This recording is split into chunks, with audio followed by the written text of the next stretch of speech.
Speaker. Today I rise in support of H.R. 38, the Concealed Carry Reciprocity Act. This bill, which reaffirms the Second Amendment rights of all law-abiding citizens to keep and bear arms in every state, includes a provision I introduced earlier this year as the Police Officers Protecting Children Act.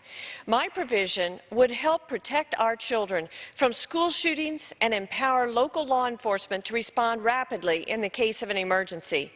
As many of you who represent rural areas know, in these sparsely populated regions, our local law enforcement is stretched thin. My bill would amend the Gun-Free School Zones Act to allow school boards to permit off-duty and retired police officers to carry their firearms on school campuses so they can respond quickly in the event of a crisis.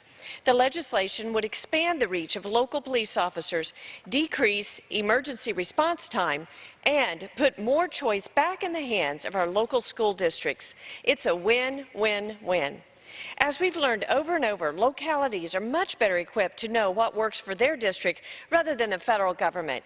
In fact, the idea of my bill came from a constituent who is a retired police officer and served his community for 30 years.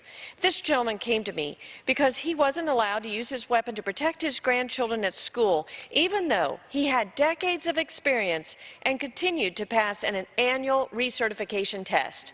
Additionally, the sheriff of Laclede County in my district said, not allowing current law enforcement officers or qualified retired law enforcement officers to carry weapons at schools simply puts children's lives at risk. I agree. I thank the Judiciary Committee for including my legislation in this important bill, and I urge my colleagues to support the rule and the underlying bill. I yield back. Reserve.